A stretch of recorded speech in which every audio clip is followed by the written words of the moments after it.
သမီးငယ်မသမီးလေထားစမ်းပါအောင်အမေလေအိမ်တော်မှာအလုပ်တွေရှုပ်လို့တက်တုံသူလေးဝိုင်းခွာပေးကြပါဟဲ့ဟာအမေအဲ့ဒီနေရာမတွေ့ဘူးလားမရတော့လောက်ခွေးကြောသမီးရဲ့ခွာလိုက်ပါဒီမှာတက်တုံကြီးတောင်းလုံးလေးပဲခွာလိုက်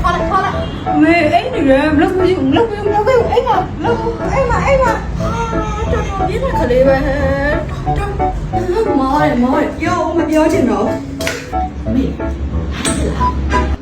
ပြရပါလေနင်းညမလေးအိမ်နေတာအဲ့ဒါငါချက်သူလူလေးခွာပြီးပါတော့မခွာမဲဘူးဟဲ့ဒီခလေးကတော်တော်ဆိုဟောအမေခိုင်းလို့မရလေဟုတ်မလား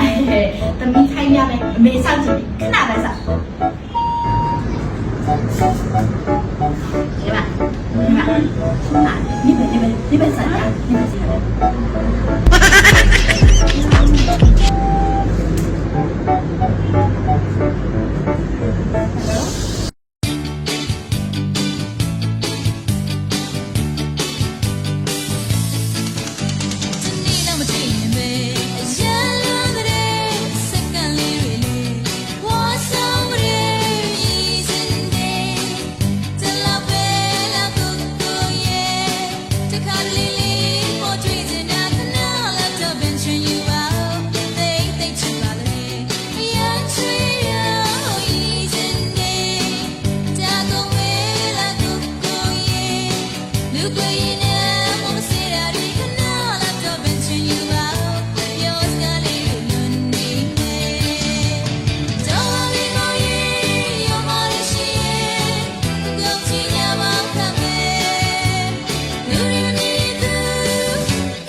အိမ်ကညီမရောခိုင်းရခက်နေရမလား